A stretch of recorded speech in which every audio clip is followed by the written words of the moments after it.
Hi guys, Andy here. Let's have a look at S&P 500 futures for Wednesday, November 22. For the record, today is Tuesday, November 21. Time is around 7:30 p.m. GMT. So let's start in the higher time frame. Here we are looking at the weekly chart, and my take on the S&P 500 is that we made a wave 1 here in the higher degree, 5 waves up.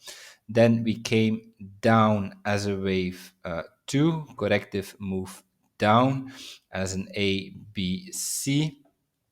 And then here we touched the 0.5 FIB retracement.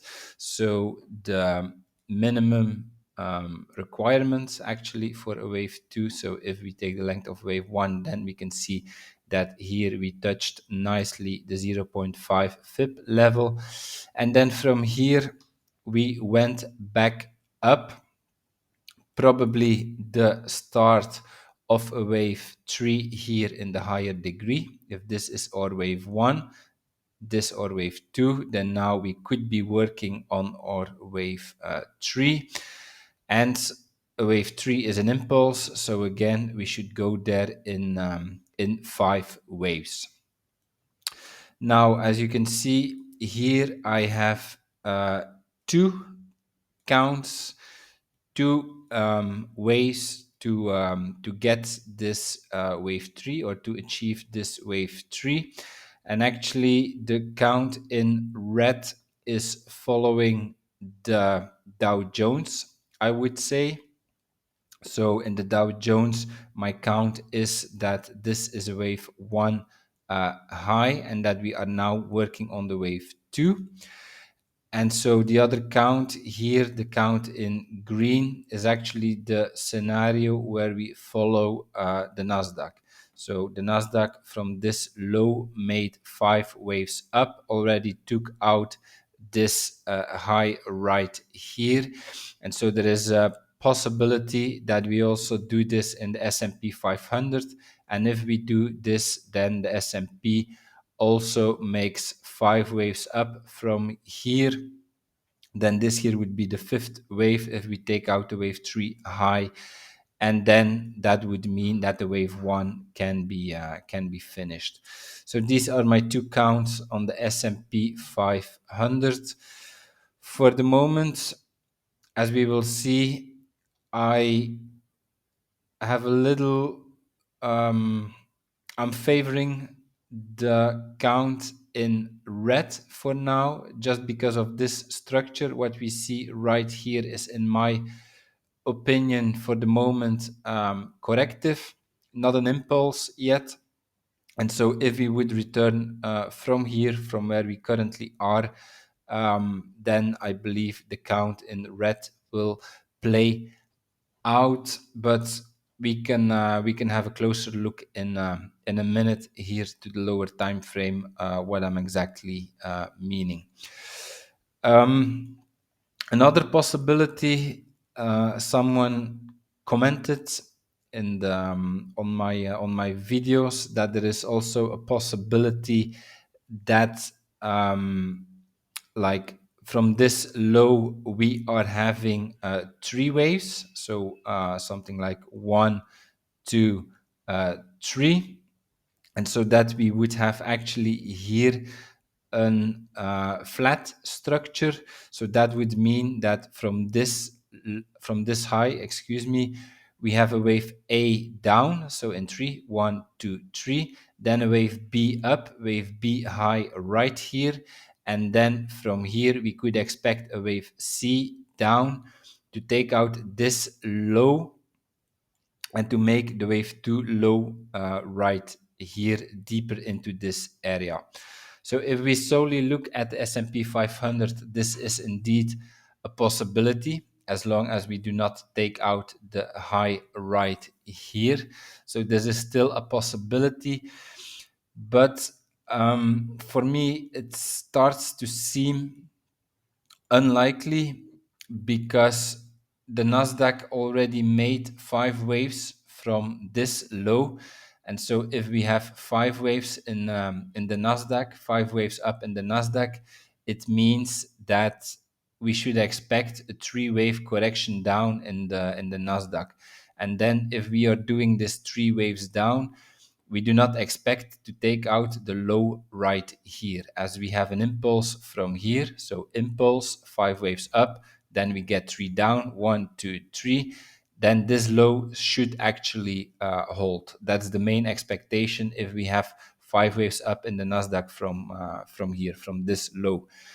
And yeah, of course, because the let's say the biggest stocks in the Nasdaq are also the biggest stocks in the S&P 500, then it would be a bit surprising that yeah, the like let's say that the S&P 500 does an impulsive C wave to the downside, taking out this low, while the Nasdaq would actually simply stay right here in this area as a wave two.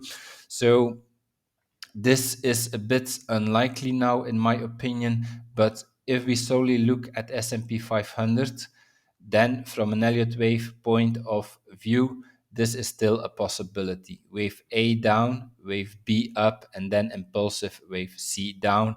And then from here, we have probably wave 1 down, wave 2 up, and then 3, 4, 5. Okay, that being said, let's have a look at the lower time frame now. So here we are looking at the daily. As you can see, my five waves here in green, I would count it as 1, 2, 3, 4, 5. And so then we have to take out this high like the Nasdaq did last week to have a complete wave one. If we do not take out this high right here, then it means we are following the Dow Jones. And then I would say the wave one is in right here.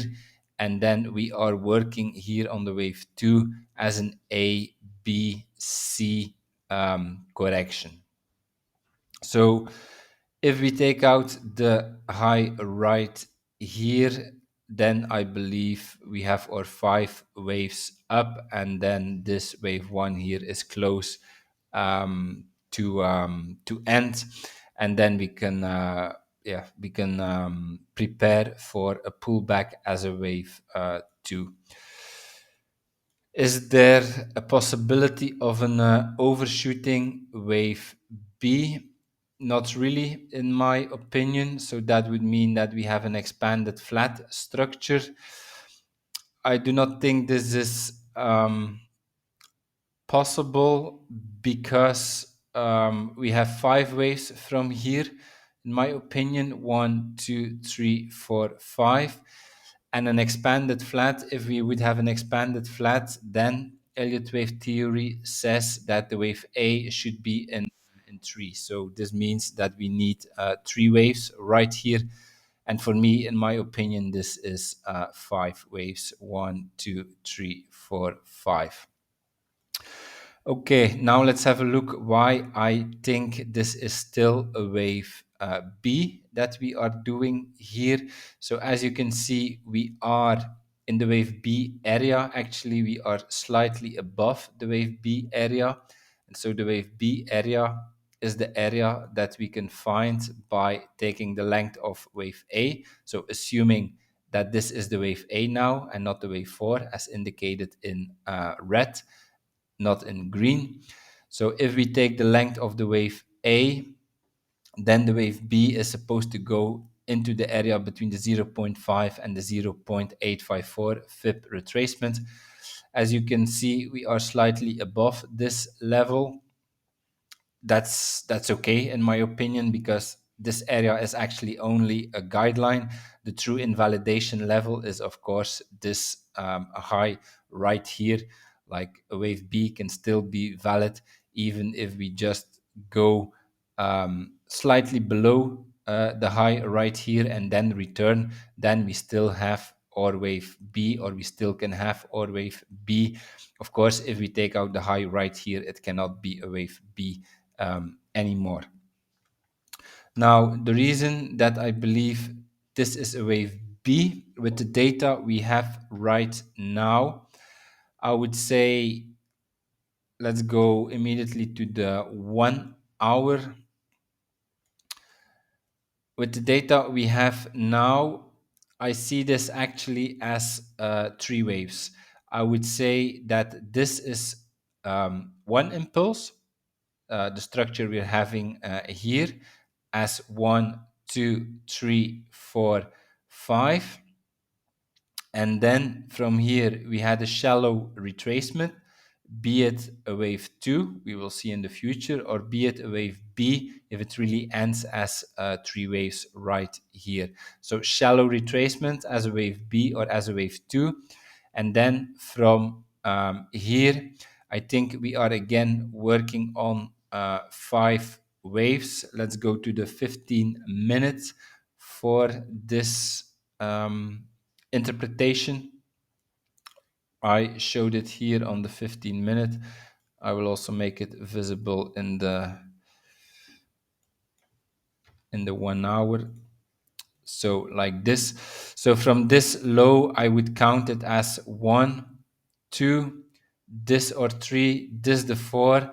So I think from here we are doing our fifth wave, and it looks like there is still one more push missing, like taking out this high to have a complete structure. I would count this as 1, 2, 3, 4, and it looks like we are missing this fifth wave. But of course, I mean, this is really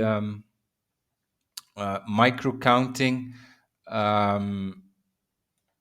It looks like the fifth wave is missing, but yeah, maybe in some way we have our 4 and 5 somewhere located here, and this is the beginning of the pullback. Could be. It's a bit hard to exactly estimate the top of a structure, of course, but I would say if we end here with one more high, if we see one more high right here, then I believe we have a complete structure, a complete three waves. So let's go back to the 1 hour. Then I believe we have three waves from here: 1, 2, 3. And then the question is, do we end here? If we end here and we start to return, then this is corrective to me. Of course, if we get a pullback and we hold somewhere in the wave 4 area, and from the wave 4 area we have a new impulse, yeah, then we have our 5 waves up, and then we clearly follow the count in the Nasdaq, and then then we should actually take out the high right here.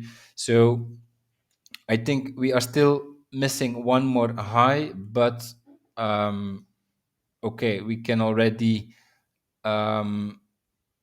like assume that this is the high. I will already put the wave 4 area on the chart in case we start to pull back from here and this is our high.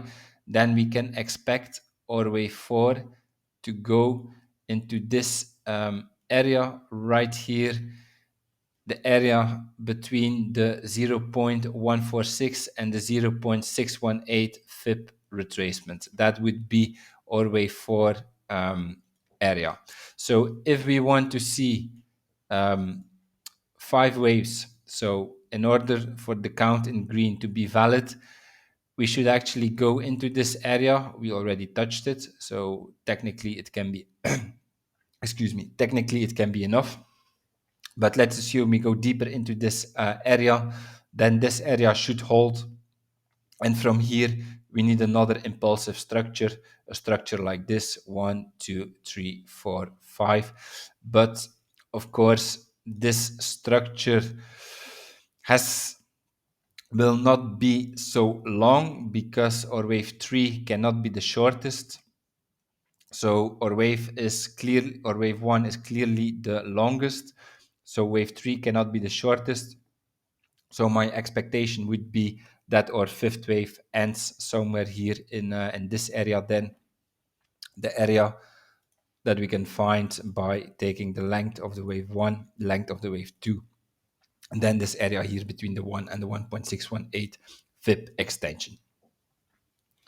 Okay, that's my analysis for today. If you enjoyed it, please like, subscribe, comment to support my work, and I see you in the next video. Bye bye.